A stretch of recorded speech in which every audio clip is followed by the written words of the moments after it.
Greetings and welcome to my channel. This is Sorcerer Tao. You can also find me on Facebook in the Sorcerers Guild.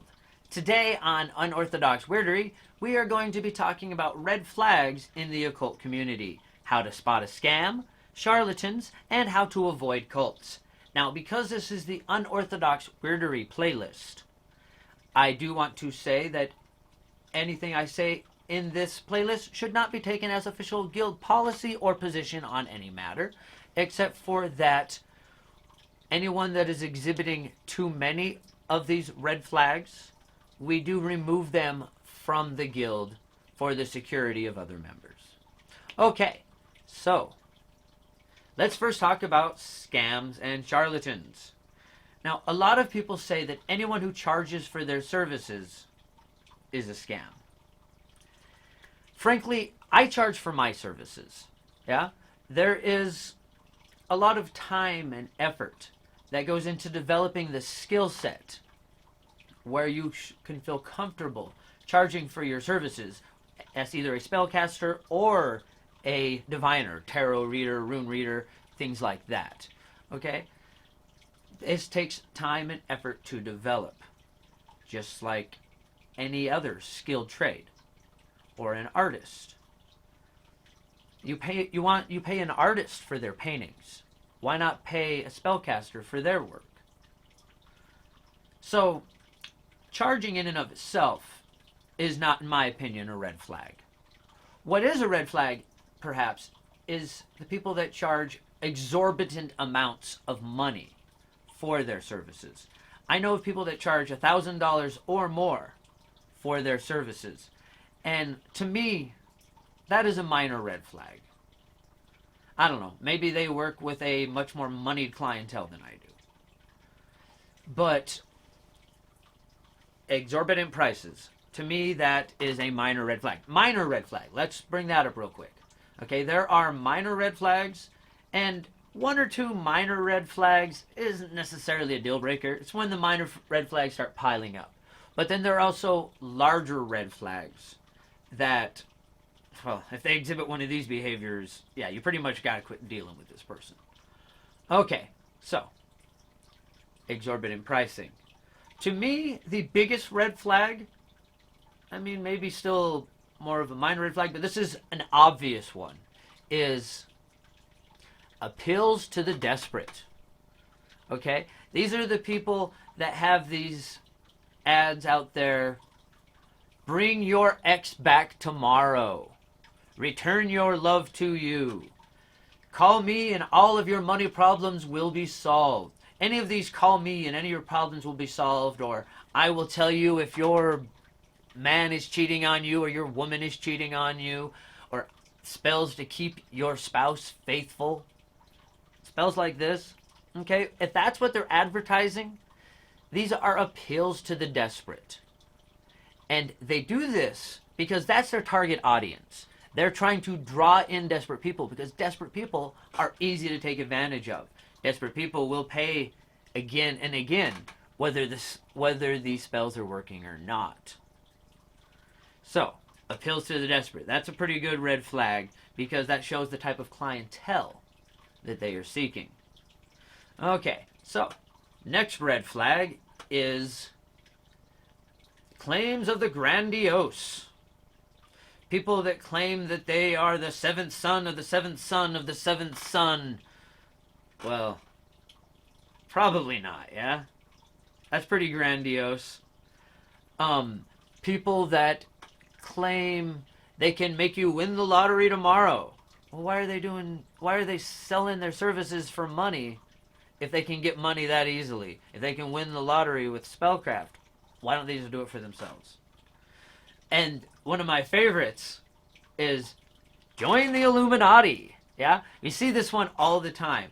Give us $500 and we will make you one of the ruling elites of the world.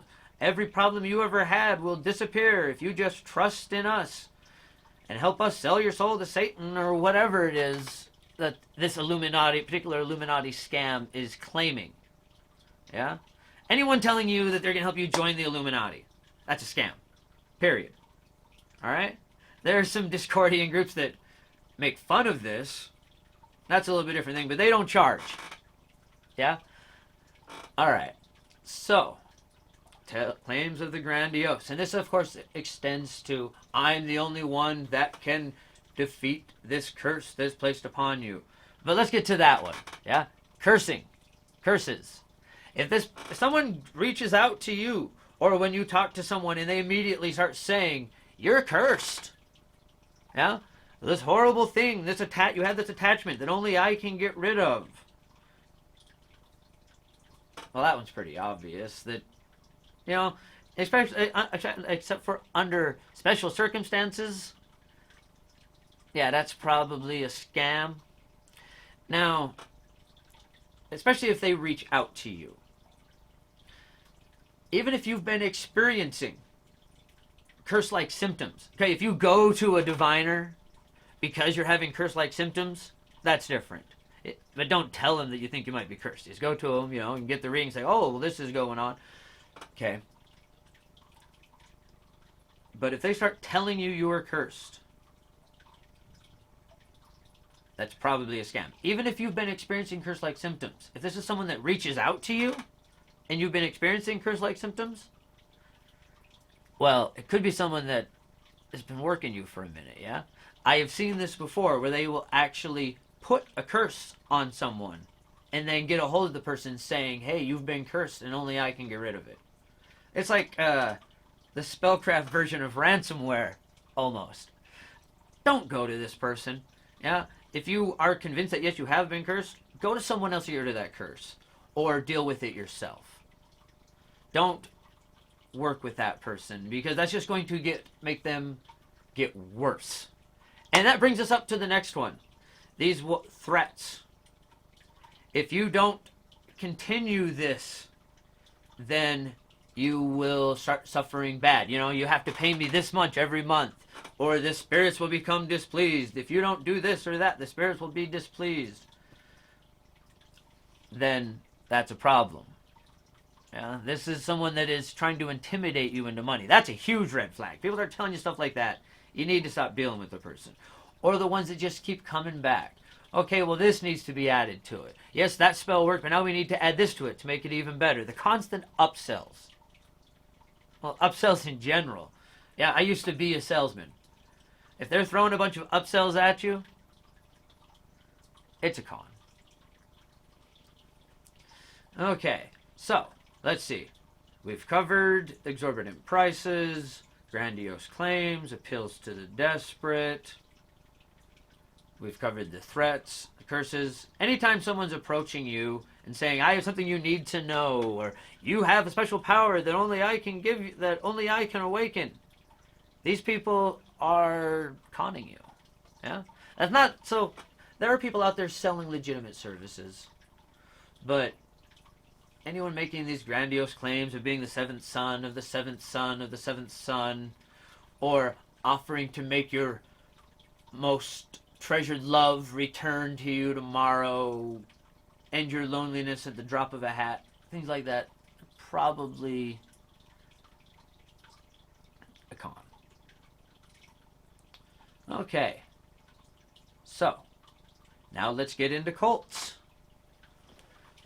Now, it was brought up in the guild conversation on this that maybe not all cults are bad. Okay? There are groups that have isolated themselves and have their special dogmata that they stick to that aren't maybe necessarily cults. I can grant that. If they aren't brainwashing these people and they're all being fed a certain thing from a leader and participating in groupthink. I mean, if you're all following a dogma and isolated, you're gonna have groupthink. So it's kind of borderline, but like Peter Carroll says, let results be your guide. Yeah, some of these isolated communities, they don't seem to be harming anyone. So maybe they're not what I'm talking about.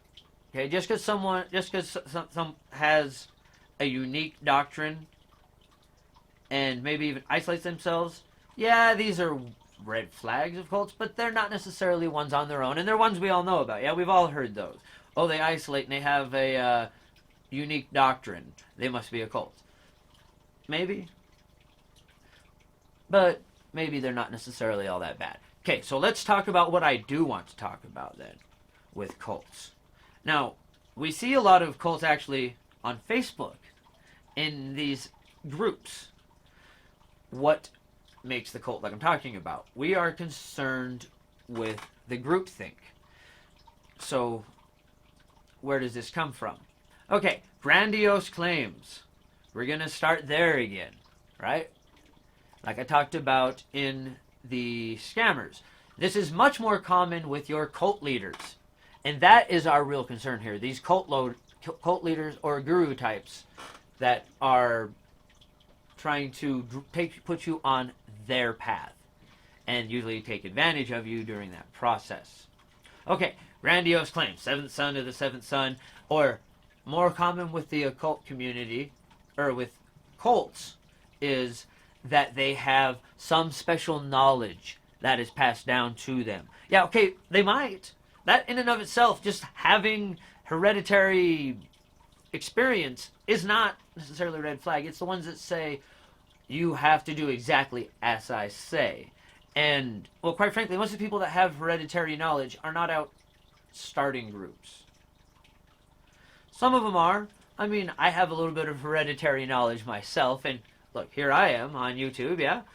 But these ones that claim they know the only truth, that their way has some greater significance than anything else out there. These grandiose claims, yeah? That is a pretty good sign of a cult leader. Also, these people that, now, no disrespect to the otherkin community. In fact, I have a video about the otherkin community. We consider them a completely valid path. But these people that are claiming to be gods and have special knowledge that they are imparting to you because they are such and such god. They are Loki incarnate. They are Pan incarnate. Who knows? Who knows who they are, yeah? And maybe they are. I don't know. But I'm not gonna let them even tell me how to think. Yeah? When these people make these grandiose claims, I don't know.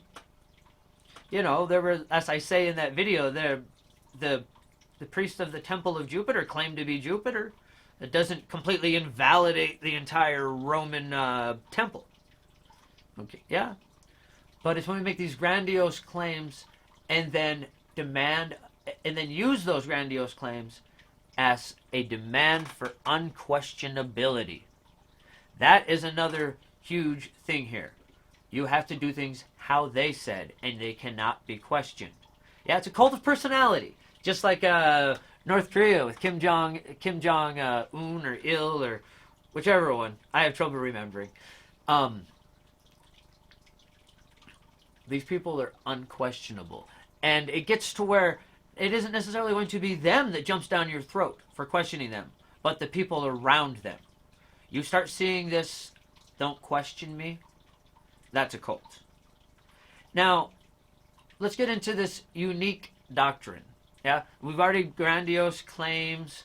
There is, of course, a appeal to the desperate with these with cults, but that's more, people are just drawn to these, and that will be the people that they focus on.